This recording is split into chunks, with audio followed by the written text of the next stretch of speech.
So hello नमस्कार दोस्तों, it's Aarush Tiwari. मैं आ चुका हूँ नेक्स्ट वीडियो के साथ। And today we will see social problems in India, the book written by Ram Ahuja. ठीक है, अब आप लोग देखोगे कि आखिर पहले तो आपको पता होना चाहिए कि इस बुक का क्या इंपॉर्टेंस है, क्या सिग्निफिकेंस है यूपीएससी के पॉइंट ऑफ व्यू से। तो मैं आपको बता दूं कि इस बुक का एक अपना सिग्निफिकेंस है, एक इम्पोर्टेंस है।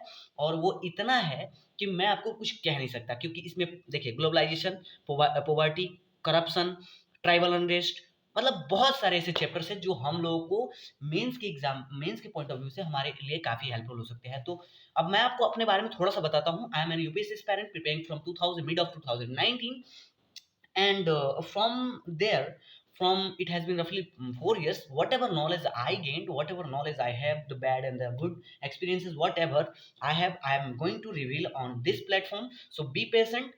और यहाँ पे मैं आपको मेंस के पॉइंट ऑफ व्यू से आपको एक दो चीज मतलब ये बुक बताऊंगा। ठीक है, मैंने इस बुक को पूरा पढ़ा है। ठीक है, इस बुक को पढ़ने के बाद मुझे जो लगा, और बुक को पढ़ने के बाद मैंने प्रीवियस ईयर क्वेश्चंस को भी करे हैं, तो इस हिसाब से जो भी मुझे लगा है, I thought that I should explain. कई बार क्या होता है कि यूपीएससी पेरेंट्स जो है आते हैं, पढ़ते हैं, फिर पढ़ने के बाद 2-3 बार पढ़ते हैं, फिर उसको क्या करते हैं प्रीवियस ईयर मिलाते हैं, उसके बाद फिर थर्ड फोर्थ बार पढ़ के फिर उसमें से क्वेश्चन को मतलब छाँटते हैं और चीज़ों को ज़्यादा फोकस करते हैं। तो मैं यहाँ पे उतना ना करने की ज़रूरत है आपको, आप यहाँ पे बस वीडियो देखो। मैंने अपने एक्सपीरियंस से आपको यहाँ पे जो भी मैंने सीखा है वो यहाँ पे मैं बताऊँगा आपको। ठीक है, ज़्यादा बकैती ना करेंगे, हम लोग सीधा चलेंगे चैप्टर पे। मैं आपको पहला चैप्टर बताता हूँ। ये जो पहला चैप्टर है ना, सोशल प्रॉब्लम्स एंड कॉन्सेप्ट्स, ये चैप्टर कुछ नहीं है इस चैप्टर में। ठीक है, कुछ भी नहीं है इस चैप्टर में। मैंने इस चैप्टर को पढ़ा, बस एक कॉन्सेप्ट है और एक अप्रोच है कि सोशल प्रॉब्लम क्या होता है। तो ये आप बेहतरीन तरीके से जानते हो कि सोशल प्रॉब्लम क्या होता है। ये एक सोसाइटी के एस्पेक्ट है, कंसर्न है। ठीक है, मतलब सोशल प्रॉब्लम क्या है, मतलब आप समझ सकते हो खुद ही इस चीज़ को, आप मतलब कॉन्सेप्ट को समझ सकते हो कि ये एक ऐसा कंडीशन है जहाँ पे मतलब क्या होता है कि सोसाइटी को मतलब सोसाइटी एक ऐसा कंडीशन जो सोसाइटी उसको डिज़ायर नहीं करती है कि ऐसा सोसाइटी हमारे पास हो। वो सोशल प्रॉब्लम्स है। एक ऐसा प्रॉब्लम जो हमारे मतलब समाज को कहीं न कहीं हमारे पूरे सोसाइटी को मतलब इम्पैक्ट कर रहा हो, तो वो प्रॉब्लम जो है वो सोशल प्रॉब्लम है। ठीक है? सोर्सेज़ क्या है वगैरह इसको पढ़ सकते हो अगर चाहो तो। ठीक है, बाकी इसको पढ़ने की ज़रूरत नहीं है आपको। मैं आपको बताता हूँ यहाँ पे, देखिए सेकंड चैप्टर पढ़ेंगे, ये इंपॉर्टेंट चैप्टर है। मैंने इसको पढ़ा, ये इतना इंपॉर्टेंट है गाइस कि अगर इसको मतलब मिस मतलब करके जा रहे हो ना, तो बिलीव मी इस चैप्टर को मिस करने का मतलब है कि आप मेंस का एक बहुत अच्छा टॉपिक, मेंस में आप कुछ चीज़ों को पुट आउट कर सकते हो, उसको आप मिस करके जा रहे हो। सो बिलीव मी, इकोनॉमिक्स में भी हेल्प करेगा, यानी कि जीएस पेपर 3 में भी ये हेल्प करता है बुक, और जीएस पेपर 1 में तो ये उसका मतलब है ही। तो देखिए हम लोग मेन चीज़ों को पढ़ेंगे। अगर मैं पूरा पढ़ाऊँगा तो वीडियो बहुत लंबा होगा गाइस। तो मैं क्या करता हूँ कि यहाँ पे आपके लिए ज़ूम कर दूँगा इस पूरे को। अगर आपको पढ़ना पढ़ना है तो आप पढ़ लेना, ठीक है? बाकी जो मेन टॉपिक्स है, जो मुझे लगा कि आपको रिवील करके बताना चाहिए, समझाना चाहिए, वो मैं यहाँ पे हाइलाइट कर रखा हूँ। मैं आपको वहाँ तक बताऊँगा, ठीक है गाइस? तो हम लोग देख लेते हैं मेन टॉपिक्स। देखिए कह रहा है कि 60% of the poor still reside in the state of Bihar, Jharkhand, Odisha, Madhya Pradesh, Chhattisgarh, Uttar Pradesh and Uttarakhand. 60% जो ट्राइबल कम्युनिटी है वो इतना ही राज्य में फैला हुआ है। मैं आपको एक और बात बताता हूँ, सॉरी पुअर्स जो है, मैं आपको एक और बात बताता हूँ कि 85% of tribal people live there. Central part में सेंट्रल बेल्ट जो है ना, वहाँ पे 85% ऑफ द ट्राइबल पीपल रहते हैं। जैसे मध्य प्रदेश हो गया, नॉर्दर्न महाराष्ट्र हो गया, झारखंड हो गया, बिहार हो गया, आपको छत्तीसगढ़ हो गया, आंध्र प्रदेश हो गया। यहाँ पे क्या है, ट्राइबल कम्युनिटी बहुत ज़्यादा आपको मिल जाएंगी। एक और चीज़ जो यहाँ इंपॉर्टेंट हमको देखने को मिला, कह रहा है according to the global hunger index GHI report, tribal people live there. Sorry 2012 के जो ग्लोबल हंगर इंडेक्स है, उसमें इंडिया 97th रैंक कर रहा है। ठीक है गाइस, फूड रिसर्च इंस्टीट्यूट ने, इंटरनेशनल फूड रिसर्च इंस्टीट्यूट ने ये बताया 97th है। ये किस मामले में भाई, ये आपका जो ये जो है ना, जो स्टैंडर्ड ऑफ माल न्यूट्रिशन है, मतलब हमारे यहाँ जो बच्चे हैं वो कितना भूखे रहते हैं, कितना हमारे यहाँ न्यूट्रिशन की कमी है बच्चों में, उसके हिसाब से, यानी ग्लोबल हंगर इंडेक्स, भूखे रहने के सेंस में कह सकते हो आप।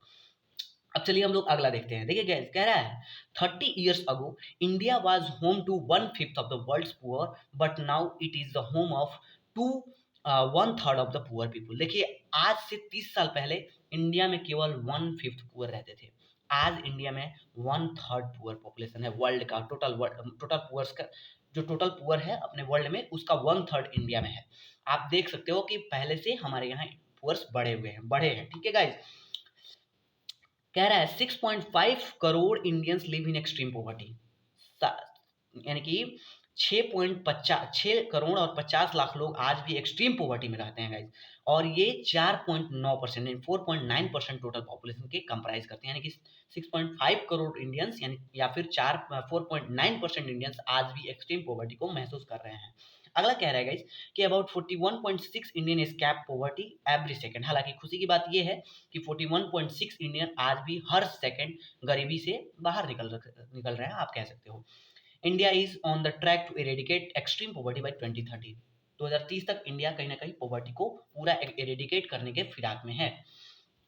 चलिए मीनिंग उसका समझते हैं, पॉवर्टी है क्या, ठीक है गाइज। तो पॉवर्टी क्या है? Poverty refers to a situation when people are deprived of the sufficient food, shelter, other basic necessities of life. Poverty क्या होता है गाइस? पॉवर्टी एक ऐसी सिचुएशन है जहाँ पे कम से कम हम लोग जो मिनिमम स्टैंडर्ड लेवल है उसको भी प्राप्त नहीं कर पाते हैं, वही क्या है? पॉवर्टी है। उसी को क्या कहते हैं? पॉवर्टी कहते हैं, ठीक है गाइस। कम से कम एक सफिशिएंट फूड, शेल्टर, इन सभी से भी अगर वंचित कोई रह जा रहा है, इसका मतलब है कि वो पॉवर्टी में जी रहा है, ठीक है। अब हम लोग देख लेते हैं अगला, ठीक है, इसको आप पढ़ लेना, बाकी इसमें कुछ नहीं ज़्यादा। चलिए हम कॉन्सेप्ट को देखते हैं, पॉवर्टी का जो कॉन्सेप्ट है उसको देख लेते हैं। कह रहा है कि poverty is a situation that gives rise to a feeling of discrepancy, एक अलगावाद की भावना को पैदा करता है between what one has and what one should have. किसी के पास, एक के पास क्या है और क्या रहना चाहिए, ठीक है, इसके बीच एक अलगावाद की भावना को पैदा करता है, ये है पॉवर्टी। तो अब पॉवर्टी के कुछ डायमेंशंस है उसको देख लेते हैं, ये पढ़ लेना आप लोग, ठीक है। पॉवर्टी के डायमेंशंस क्या है वो देख लेते हैं हम। कह रहा है lack of livelihood strategy, inaccessibility to resource money money और credit, feeling of insecurity and frustration, inability to mention and develop social relations with others as a consequence of lack of resources। consequence means होता है परिणाम, यानी कि ये चार ऐसी चीजें हैं जो हमारे पॉवर्टी के क्या है? डायमेंशंस हैं। लैक ऑफ लाइवलीहुड स्ट्रेटजी, खाने के लिए क्या होना चाहिए, क्या खाया जाए, स्ट्रेटजी होना चाहिए, कल का काम करना है, यहाँ जाना है, वो ये भी कम है, ये भी नहीं मिल पाता है किसी को कि कल का क्या करूँ ना, कैजुअल वर्कर्स है, काम मिला तो मिला, नहीं तो भूखे सोना पड़ेगा। इनएक्सेसिबिलिटी टू रिसोर्स, रिसोर्सेस नहीं है जिसे एक्सेस करके वो अपना मनी वगैरह लेके, क्रेडिट लेके, अपना कम से कम लैंड लेके कम से कम अपना सस्टेन कर सके खुद को। फीलिंग ऑफ इनसिक्योरिटी, हमेशा डर में रहते हैं, फ्रस्ट्रेशन में रहते हैं। इनएबिलिटी टू मेंशन डेवलप और सोशल रिलेशन, लोगों के साथ सोशल रिलेशन नहीं बैठ पाता है, क्यों? क्योंकि लैक ऑफ रिसोर्स है, वहां पर रिसोर्स है ही नहीं, कैसे कोई मेंशन करेगा। देखिए 3 परसेप्ट्स जो हैं वो पॉवर्टी के यहाँ पे दिए गए हैं। The amount of the money required by a person, एक, the life below minimum subsistence level, और थर्ड है लिविंग स्टैंडर्ड। ये 3 व्यू जो है वो दिए गए हैं हमारे पॉवर्टी के, जो हमारे पॉवर्टी को डिफाइन करते हैं, ठीक है गाइस। तो पहला व्यू जो है यहाँ पे, पहला व्यू ये रहा आपका पहला व्यू, ठीक है, देख लीजिए इस पहले व्यू को, आप चाहो तो इसको पढ़ लेना, बाकी मैं आपको यहाँ पे जो मेन चीज है मैं उसको बता देता हूँ आपको, ठीक है। In India, the poverty line was drawn in 1978 on the basis of a per capita daily intake of 2400 calories for the rural and 2100 calories for the urban areas। मैं आपको बता दूं कि हमारे यहाँ पॉवर्टी लाइन जो है वो 1978 में डिफाइन कर की गई थी पर कैपिटा के हिसाब से, बेसिस ऑफ पर कैपिटा, ठीक है, और डेली इनटेक ऑफ 2400 कैलोरीज।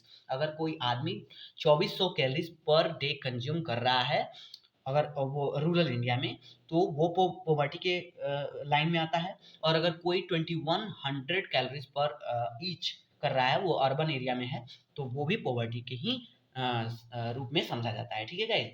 अब सेकंड व्यू है उसको आप पढ़ना, इसको पढ़ना, मैं सेकंड व्यू के मोस्ट इंपोर्टेंट चीज को बताता हूँ। तो जो सेकंड व्यू है वो कहता है कि this refers to a minimum account of food intake, adequate housing, clothing, education and health care. Poverty एक ऐसे सेंस में भी है, देखिएगा इसका मतलब है कि those need to mention a minimum subsistence level। in simple terms this refers to a minimum account of food intake, in adequate housing, clothing, education and health care। ये जो कह रहा है ना कि यहाँ पे जो दूसरा बोला ना कि ये the life below minimum subsistence level, तो इसको ये डिफाइन कर रहा है। मिनिमम सब्सिस्टेंस लेवल क्या क्या होना चाहिए? कम से कम food intake, adequate housing, clothing, education, health care, ये एक मिनिमम, ये एक फंडामेंटल चीजें हैं जो कि एक हद तक सबको मिलनी चाहिए। अगर वो नहीं मिल पा रही हैं, इसका मतलब है कि वो पॉवर्टी में है। एक एक इंसान है, मतलब वो फिलोसफर कह सकते हो, ग्रॉस और मिलर नाम है। 1946 में उन्होंने एक अटेम्प्ट किया था पॉवर्टी को एक्सप्लेन करने का सिंपल टर्म्स में। उन्होंने कहा था, क्या कहा था? 3 फैक्टर्स उन्होंने दिया था। पहला था इनकम, दूसरा था एसेट्स और अवेलेबिलिटी ऑफ सर्विस। ये 3 फैक्टर दिया था जिससे उन्होंने पॉवर्टी को डिफाइन करा था। तो ये जो पहला व्यू था, दूसरा व्यू था, यहाँ तक हम लोगों ने पढ़ा।